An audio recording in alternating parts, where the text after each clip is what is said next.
The 10 ways I book cinematography jobs. Welcome to my channel. My name's David. I'm an independent director of photography. That's a role I've filled for the past 22 years, most of which, or really all of which, has been in Southern California. However, I just relocated to South Texas. I've been here for a few months, and my plan here is I was ready for a big change, and making a great living in California, wonderful house, amazing lifestyle. You know, it took years to get there, but repeat clients, everything was great, and people are kind of shocked that I left, but at the same time, I was kind of tired and burnt out. Not the work. I love the work, and not the clients. The clients are wonderful. It's the sitting in traffic and the long hours on set. I was just ready for a change, and getting out here to Texas dramatically reduces our personal overhead, cost of housing. The tax savings is very significant in my case. And yeah, it's just ready to change things up. And as we climb out of this lockdown situation, post-pandemic, I've built up enough of a book of travel work that I'll keep busy enough to fund everything comfortably, while at the same time have some more free time to pursue other interests and just really get close to and spend time with family. So this is the second piece in a little 3-part series I'm doing on rates and booking jobs, specifically as a director of photography, but it really applies to anyone that wants to work as a freelancer in media. The next video will be cinematography, losing big clients to advance. In most cases you land a big client and it's so great, and you're fearful that you're going to lose them because you kind of get in the gravy train and you're doing the work and everyone's happy, but there is that dread that at some point they're going to go away. And I've lived through that many times, and once you get some distance from it, in each case it created new opportunity for me to advance my career and earn a little extra money.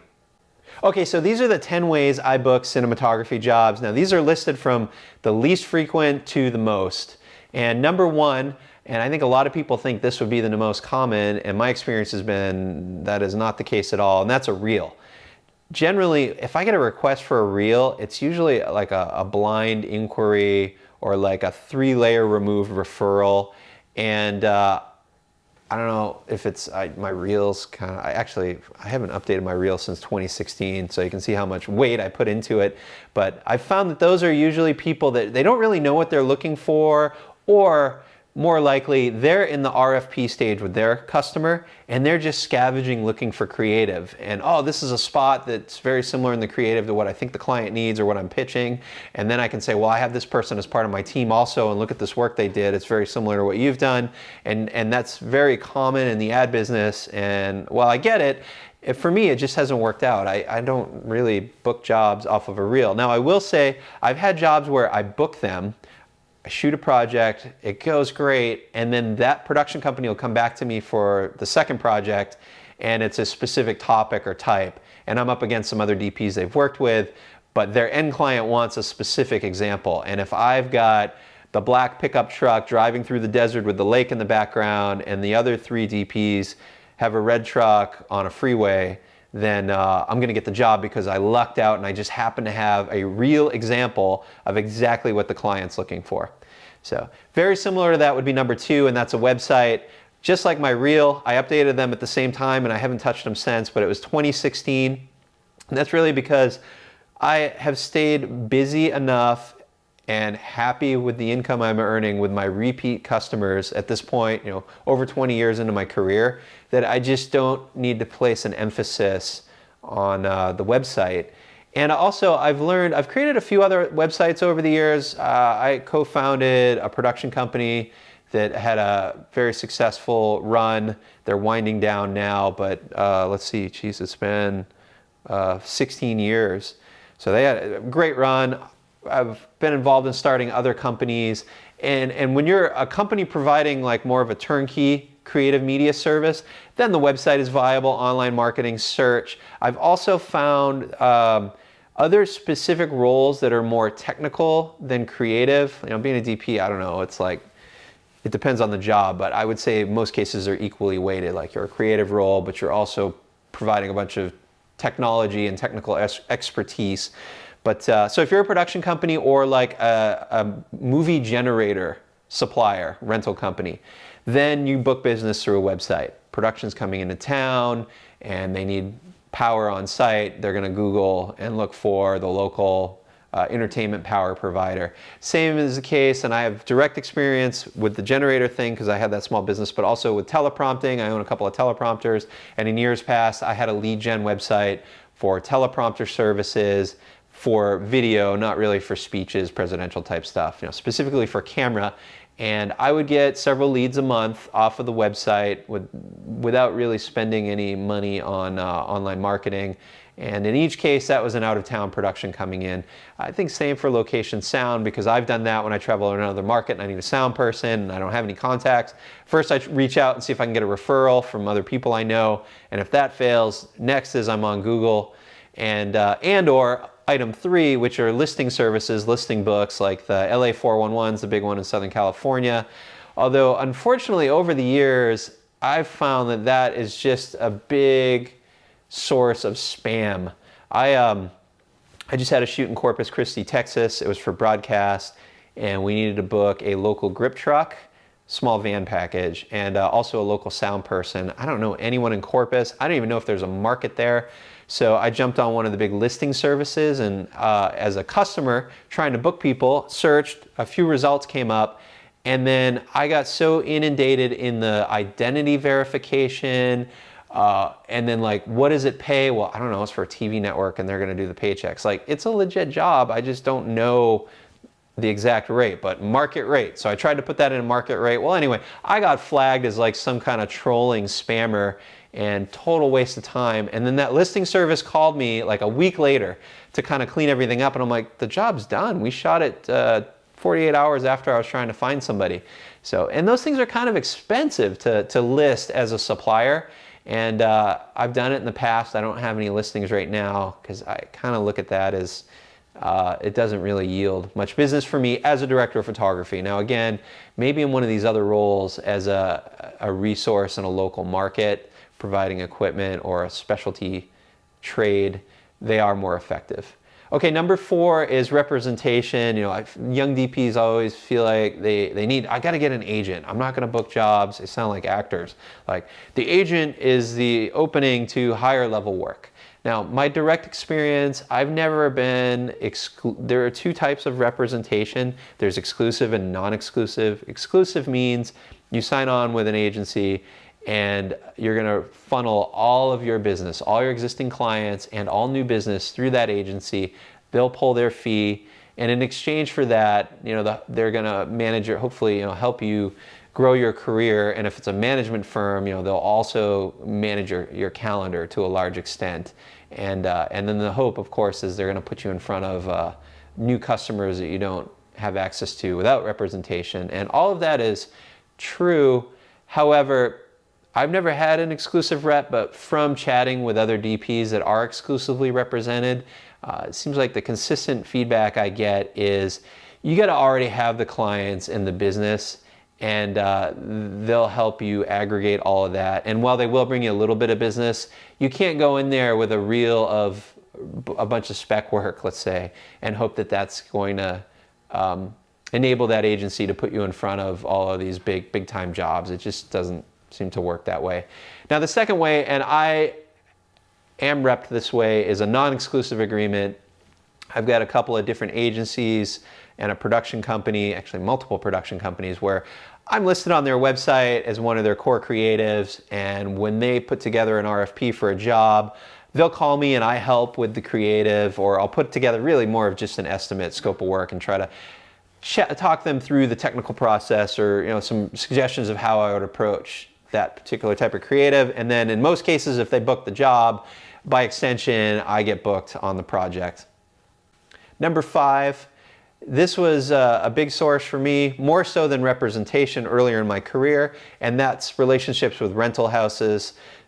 So for example, I had a rental company in LA, and whenever I needed a camera body, lenses, or even just support kit, like I need a bigger tripod and cinema style fluid head, map box, 3 additional monitors, I would always go to the same rental house, and then over a year's time, they started referring business to me. If they got a call that was in my area that needed a cam op or a DP for, this was more on the like industrial or event side of things, but they would refer them to me, and then without them even asking, like if I booked the job, I would circle back to the rental house to make sure that the equipment was sourced from them. And so you get that cyclical relationship going, and I was able to build up a bunch of bookings through rental house relationships. Now, number 6, this is more frequent than 5, is referrals and relationships with other crew members. So the most obvious for a director of photography would be producers and directors. I'd say, I don't know, I'd have to research it a bit, but I think for me it's probably equally weighted, directors and producers. The producers tend to be a little bit easier because they're in control of the numbers. So if they've reached out to me, they already have an idea of what my fees are. And at that point, it's just a relationship thing. Like, do I gel well with the director or maybe the client? Although I would say I'm for the most part not that involved with end clients. It's more producer, agency creatives, and then a direct connection with the director. So if what I do is going to benefit the director and we get along, the producer already knows I fit their budget needs, and I've got the job. An even easier way to land a job is when an editor refers me. So if an editor's already got the assignment to cut a project and they say, I want Dave because he's gonna shoot exactly what we need, he's not gonna shoot too much, he's gonna get the story right, because so often it's not about quantity, right? It's quality. Particularly for an editor, they've got a finite timeline or budgeted hours they can work. They got to hit a deadline. So if they're sifting through 29 takes of something or 6 takes, if they can recommend someone that's going to get it in 6 takes or less, then I've got the job. So I have a lot of ongoing business where the editor's referring me, and in some cases the editor's hiring me directly because they're confident I can deliver. Same for the grip and lighting departments. I've had some referrals and continue to from that side, and those are a lot of out-of-town productions that come in. So they've already contracted with the grip electric supplier, and then it's just not, for cost reason generally, they don't want to fly out the DP. Like, it's like that threshold where the budget's not quite enough to fly out a DP, or they view it as sort of cookie cutter enough, like I'm just matching the look of something they've shot in multiple other markets. They'll ask the grip electric provider if they got a shooter that can deliver and get along and play nice, and so I'll book a job that way. Number 7 is production companies. Now, this is similar to the referral agencies, but this is more of where, like, I'm more of an integral role. And every project that's like that's not micro budget and not big budget, that like stuff that's the majority in the middle, I'll be their exclusive shooter or one of 2 or 3 based on availability. And that's repeat business over years of time. Now, number 8 is agencies, and I distinguish this differently than number 5, which was representation. When I refer to agencies, I mean like ad agencies, marketing consulting firms, PR firms, social media. They're these companies that are, they're steering the creative, but they're an intermediary between the end client, the person that has the need for the content creation, and a production company. And in most cases, if I'm working for an agency, it's through another layer, and that's the production company. It's like director of photography gets paid by the production company is getting paid by the agency, which is getting paid by the end client that's ordered the deliverable. And while I do a lot of agency work, my frustration with agencies is if I do a stellar job, the clients love my work, it was amazing, can't wait to do it and see you next time, or I just kind of deliver the minimum of what was required. Like, well, yeah, he met the criteria, the creative's okay, you know, just like, good job. Or I crash and burn and it just doesn't work out for whatever reason, personality conflict, unrealistic creative, you know, whatever the parameters. I find with the agencies, there's no way to know whether or not they're ever gonna call me again. And in most cases, I'm not gonna hear back from them for another 6 or 12 months. Because at the agency level, they're, you know, typically on retainer. They're getting paid a fixed fee monthly or under a contract for a fixed duration, and they have to constantly pitch new ideas, new angles, new ways to market. And part of that process is because they don't want to get replaced, they're gonna constantly rotate in fresh creative, new vendors, new subcontractors. So if I do a good job or not, they're probably not going to call me back in 2 weeks for their next project. They're going to run through the rotation of other contacts they have, and then in 6 months, I'm at the top of the list again and I get another opportunity. So don't get your hopes up when you book a big fancy agency job that like you've now made it and awesome, they love me, we got along great, the project was awesome. The reality is, like I said, they're probably not going to call you again until they've cycled through some other creatives, and then you'll be fresh creative again. Okay, number 9, my second to most common means of booking work is media companies and or end clients. So just like I explained in the agency scenario, now I'm like directly connected to the person or company that needs this media content that I'm creating, and they're writing the check for it. So in my case, it's mostly media companies, so a television network, an online publishing operation, that type of thing. Or I've got a few, and these are on the industrial side. I'm working for the manufacturing company that needs to shoot a training video to train their line workers on this new equipment and safety protocols. I've got one of those clients, they go back over a decade, and they only shoot a couple times a year, but they always call me. I'm their source. We've got a good rapport going. They don't want to go out and shop. I did a good job, and that's what they need. They don't need this amazing new creative to sell a new widget. It's about like, I've got some requirements, I got to deliver. I know he's going to do a good job because he did it last time, and the rates are within our budget scope last time, so they will be next time. And I'm already a vendor. With bigger companies, it's a process to get through insurance requirements. I've had to do background checks, credit checks, and so once you're in and a vendor in the system, it's pretty easy to continue to get bookings. So number 10, I will say actually 9 and 10 represent the majority of the work that I book.